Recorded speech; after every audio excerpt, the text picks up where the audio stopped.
Every currency in history, every single one, has followed the same tragic pattern. It begins strong, it gains trust, fuels growth, it becomes indispensable, and then quietly, invisibly, inevitably it begins to decay. Prices rise, savings shrink, purchasing power collapses. And one day, the currency that once powered an empire becomes worth less than the paper it's printed on. But why? Why does every currency, ancient or modern, backed or unbacked, regulated or deregulated, eventually self-destruct? Is it mismanagement, corruption, greed, politics? Or is there a silent system built into the very architecture of modern money that guarantees every currency will slowly and sometimes catastrophically eat itself alive? Today, we uncover that system. A system so embedded in global finance that most people never realize it's there. A system responsible for inflation, debt explosions, wealth inequality, and the erosion of purchasing power worldwide. A system governments depend on, central banks manage, and citizens unknowingly pay for. This is the silent system that makes every currency slowly self-destruct. Section 1. The origin. When money stopped being value. To understand why currencies decay, you must revisit a time when money was not just a symbol of value, it was value. Gold coins, silver coins, copper, real metals with intrinsic worth. For thousands of years, money's purchasing power stayed relatively stable. Not because rulers were benevolent, but because money supply couldn't be created with the stroke of a pen. Then came a revolutionary and dangerous idea. What if money didn't need to be backed by anything? What if money could represent value instead of containing value? Rulers loved the idea. Banks loved it even more. The first major shift occurred in the 1600s when European governments began issuing paper. Notes claims on metal reserves stored in vaults. But soon, they discovered an irresistible trick. They could issue more paper than the metal they actually held. This was the birth of fractional money. Money was no longer a thing. Money was an obligation, a claim, a promise. It was also the moment when the silent system began, the creeping expansion of money supply. Because once a currency becomes a promise, the temptation to issue more is unavoidable. Section 2. The rise. How fractional banking turned slow decay into policy. By the 18th and 19th centuries, banks realized that they could loan out more money than they had in deposits, as long as not everyone withdrew at the same time. Thus, fractional banking became the norm. Every loan created new money. Every deposit multiplied credit. Every expansion diluted the value of existing currency. But the final step came with the creation of central banks. The Bank of England 1694, U.S. Federal Reserve 1913, and dozens more across the world. Central banks were designed to regulate money, stabilize prices, manage credit, act as lenders of last resort, but in practice, they did something else. They institutionalized currency decay. Because central banks discovered a fundamental truth about modern economies. Growth requires an expanding money supply. An expanding money supply requires inflation. Inflation requires the currency to lose value over time. This wasn't a bug, it was the core feature. Currency that held its value too well caused stagnant economies falling, asset prices reduced borrowing, slower GDP growth. Governments hated that, banks hated that, investors hated that. So central banks implemented a permanent policy, targeted inflation, not zero inflation, not negative inflation. A slow, continuous, predictable erosion of currency value, usually around 2% a year. It sounds harmless until you do the math. At 2% inflation, the currency loses 50% of its value every 35 years and 75% of its value every. Section 3. The breaking point. When currency shifted from decay to destruction. For centuries, currency decay was gradual, predictable, manageable. But everything changed in 1971. President Richard Nixon severed the final link between the US dollar and gold. Other countries followed. Without gold backing, currencies were now backed by government promises, central bank policies, debt. This unleashed a new era. Unlimited money creation. Now, when governments needed more money, they didn't raise taxes.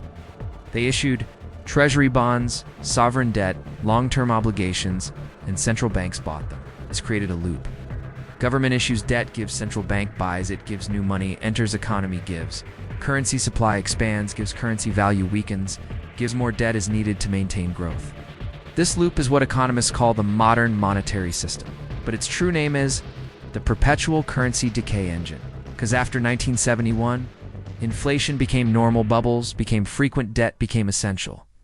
Purchasing power declined, currencies devalued on purpose, and whenever the system started to correct itself, central banks intervened, creating even more currency to prevent deflation. By the early 2000s, currencies around the world were weakening at a pace not seen in 100 years. Then came the breaking point. Section 4, the fallout. How crises speed up currency self-destruction. The 2008 financial crisis should have been a reset. Instead, it was a turning point. Central banks realized that they could prevent total collapse by injecting massive amounts of new currency into the financial system. Quantitative easing key, zero interest rates, emergency liquidity. What started as a temporary measure became permanent policy. After 2008, asset prices, inflated wages, stagnated debt, skyrocketed, savings eroded.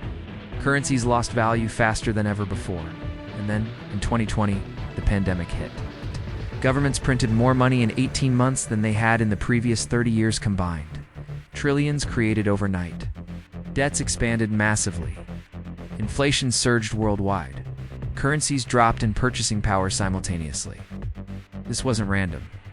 This was the inevitable result of a system where money must multiply faster than the economy can produce real value.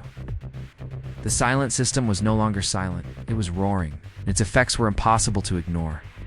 Section 5. Failed fixes. Why no one can stop the system. Every proposal to fix the currency problem fails for the same reason. The system cannot survive without currency decay. Let's break down the solutions. 1. Raise interest rates. This slows borrowing but increases debt service costs, forcing governments to borrow even more. 2. Reduce money supply, triggers recessions, market crashes, unemployment spikes. 3. Reduce government debt. Impossibly, entire economies depend on government spending funded by borrowing. 4. Implement zero inflation, destroys asset values, and collapses credit markets. 5. Return to gold or fixed backing would instantly bankrupt every major nation. Every fix undermines the system because the system is built on expanding money supply, expanding credit, and expanding debt. To stop currency decay is to stop the engine that powers modern economies. That engine cannot be turned off, can only be managed until it fails. Section 6. Modern parallels. The pattern is still repeating. Look at the currencies of today. The US dollar has lost 87% of its purchasing power since 1971. The British pound has lost 99% of its value since 1900. The euro, though newer, has lost nearly 30% of its value since 1999. Japan's yen is at its weakest level in decades. Argentina. Turkey and Lebanon face runaway inflation. Over 60 countries have double-digit currency decline. Different nations, different policies, same outcome. Every currency decays. Slowly at first, then rapidly during crises. Why? Because the silent system demands it. As long as money is created as debt, as long as inflation is policy, as long as central banks rescue markets, as long as governments borrow to survive, currencies must weaken. They must lose purchasing power. They must decline over time. They must self-destruct. The system guarantees it. 3 takeaways. 1. Currency decay is not accidental, it's built into modern monetary architecture. The system requires constant expansion of money supply, which guarantees long-term devaluation. 2. Every crisis accelerates the decay. Central banks respond with more debt, more liquidity, more inflationary pressure. 3. No nation is immune.